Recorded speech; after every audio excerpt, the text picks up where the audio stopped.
my nephews. I hope you're having a wonderful day. Today we're gonna talk about my Ferrari, a new Ferrari. But before we do talk about cars, I wanna talk about this beast right here. My Nooners, my Fifers Fifers. Thank you everybody for asking how she's doing after her surgery. She's doing great, my Nooners. She's back to being crazy. Her hair is regrowing and everything. And yeah, we just appreciate you guys asking about Nooners. Either way, this is a show about cars, so let's go talk about cars, yo. Oh, holy shit, that was organic.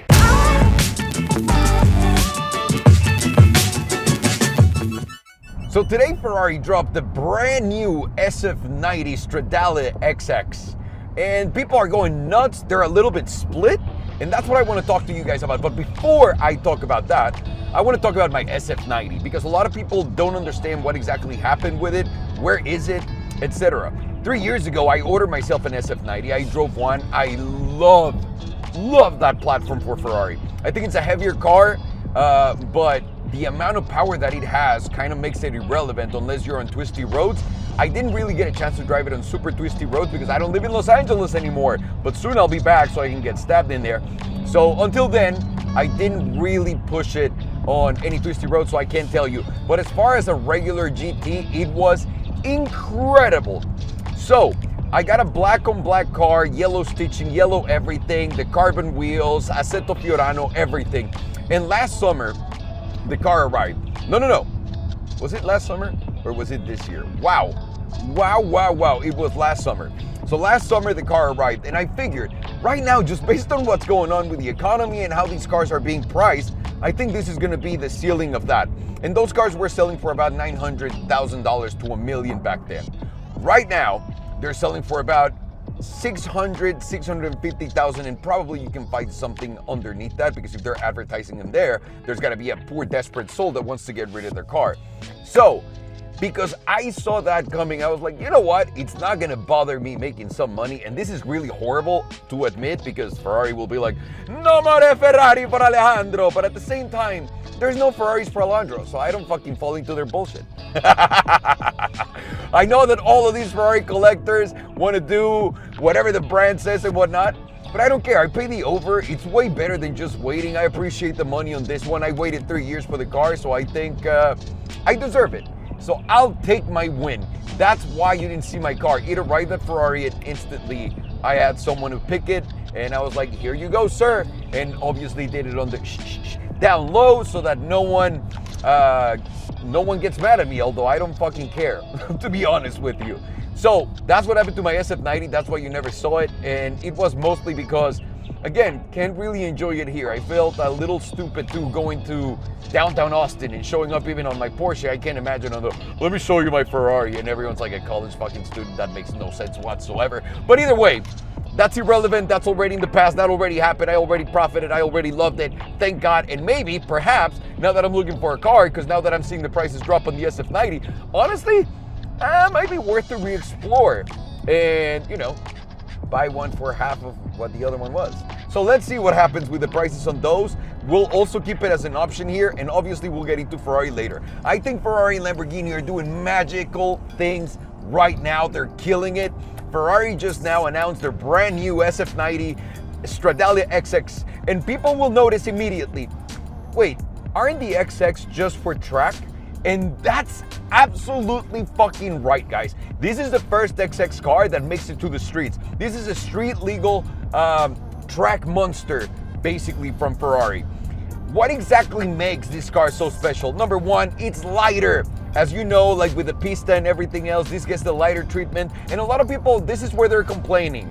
It's only 20 kilos lighter. And here I want to ask you guys, do you guys like these lighter versions of cars that are already heavy and they don't really lose that much weight? Do you like the hybrids? And obviously not like the Prius hybrid. These hybrids that help the performance and all that stuff. I'm a big fan of them. So I want to know what your thoughts are on that, and also on these cars that barely lose any weight. They get a massive increase in the price tag. I want to know what your thoughts are, and I'll tell you what mine are at the end after I start talking to you guys about this. So the XX Club, for those of you who don't know, it started about 2005 with the Enzo. I think that's when they did the Enzo XX.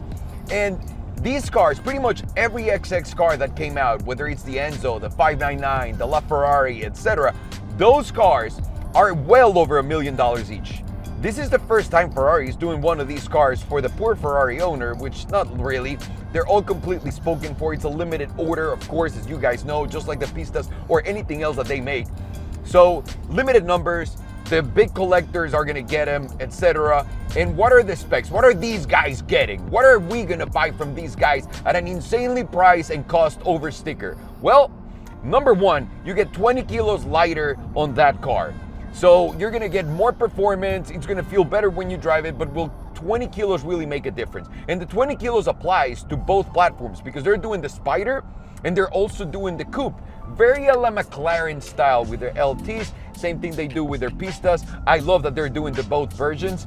I do think that if they're doing a Spider, the Spider should be plenty for everyone and everyone should have just gotten a Spider because it's a hardtop and it looks incredible. But Ferrari's nice enough to give you guys the option. Do you want to overspend on the Spider or the Coupe? And people will overspend on whatever the fuck they want. It's incredible that this car allows for the regular normie, if you will, to drive it on the street because it's got so much performance. Unlike the Lamborghini Revuelto that has 1,000 horsepower and it's also a hybrid with a V12, this one has that same V8 4.0 liter engine that you can find in the SF90. A little bit more power, 20 horsepower more. So the entire thing basically comes out to 1,020 horsepower altogether. So that's what you get in performance, not like in a Revuelto, which you get only 1,000 horsepower. You get 1,020 on this one. So you get more power out of this one. What really makes the difference in these cars, and what people are not appreciating quite a lot, sorry, I don't know who this is. Oh, it's my business partner. Alejandro, put your phone in silence. I'm trying, goddammit. I'm trying. What these guys really do compared to the regular street versions, and a lot of people don't understand because until you drive one of these cars, you don't really understand the feel and the difference that it makes is you put less sound deadening material in the car. That means the road, the engine, and all of the noises that the car makes, you can hear them and feel them even more in the cabin. That's number one. As far as the driving pleasure goes, it really gets you hard. As far as it goes, it's one of the better things that they do. I'm driving my 911 Turbo S right now, and it's such an incredible car, but it's so quiet inside. I just drove a GT3 where they do that just a little bit, and you can hear everything. You can hear the engine, the tires turning, everything. It just really makes a big difference. 2, whenever you make a car lighter, obviously it's better on the turns.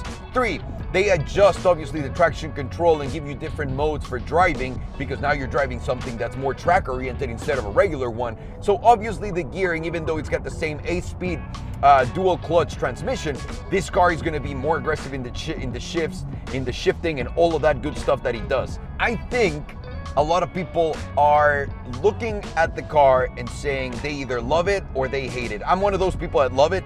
It's extremely aggressive on the outside. You get those shark things on the side, on the back, and on the front, kind of like in the A12 Super Veloce, which is beautiful. But in here, it's more pronounced. And the biggest thing here that's extremely controversial for anyone that loves Ferrari is they're putting a massive wing on the back of this car. If you look at it from the back, it's a little weird. But I think the whole car, it's just one of the sexiest things I've ever seen. I love the dual tone customizations that they're doing to show the car with the white, and then you get like the orange bits everywhere. But the whole thing about this car is aero driven.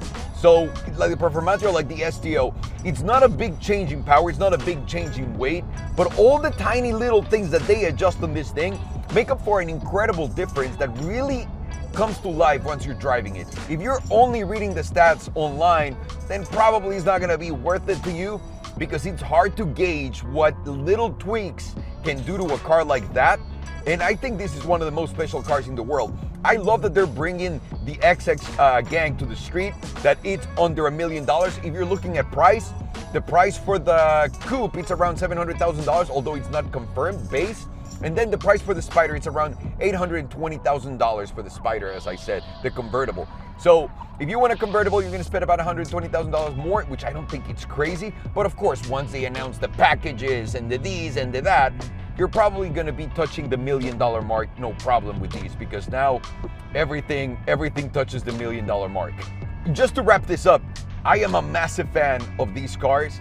I'm hoping that one of these super insane collectors just drops one for like nothing. But the reality is these cars are going to be extremely hard to get. They're very sexy. And I love the fact that it has a big wing on the back because it makes no sense.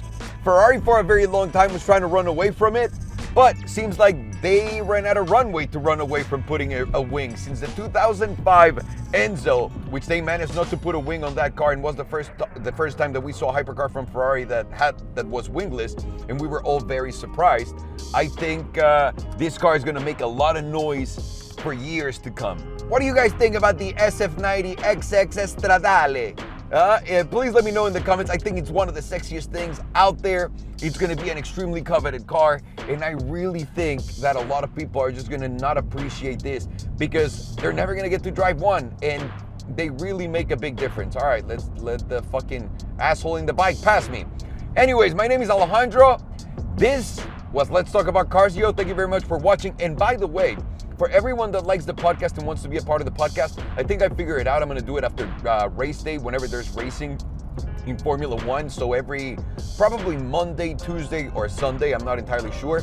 I'm going to leave here on the channel. This is exclusive to YouTube. For you to become a member, and there's going to be an LTACY, which is Let's Talk About Cars, membership. You guys can pay, I don't even know how much it is, but it's nothing. But if you want to be part of the podcast, I'll be reading everything you throw in there. So make sure that you want to really contribute and you'll be a part of the podcast too. Thank you very much for watching, guys. Take care. And I hope I can get another SF90. I want all of them.